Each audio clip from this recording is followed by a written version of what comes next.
Hello friends, সেদিনে আমরা চলে গেছিলাম রথের মেলা দেখতে। রথের মেলাতে প্রচণ্ড ভিড় ছিল, তো এত ঠেলাঠেলি হচ্ছিল, তো আমরা সেখানে দাঁড়াতে পারিনি।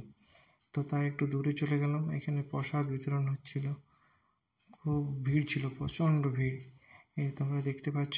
আর এদিকে প্রসাদ উপরে সবাইকে চড়া হচ্ছিল। প্রসাদে ছিল লাড্ডু, চকলেট, সব উপরে উপরে ছুটছিল আর সবাই নিচ্ছিল, তাই এত ভিড় ছিল ওখানে। আমরাও চেষ্টা করেছিলাম নেবার জন্য, কিন্তু এত ভিড়, তার জন্য আমরা নিতে পারিনি। এই যে তোমরা দেখতে পাচ্ছ ছুটছে। তো আমি এখানে দাঁড়িয়ে দাঁড়িয়ে ভিডিও করছিলাম। রথটা আমার সামনের দিকে আসছিল, আমি এক পাশে দাঁড়িয়েছিলাম। তো দাঁড়িয়ে ভিডিও করতে করতে লিটারেলি কেউ এসে পরে আমাকে ধাক্কা মেরে দিল। তো আমি পড়ে যাচ্ছিলাম, পড়তে পড়তেও ভিডিও করা ছাড়িনি।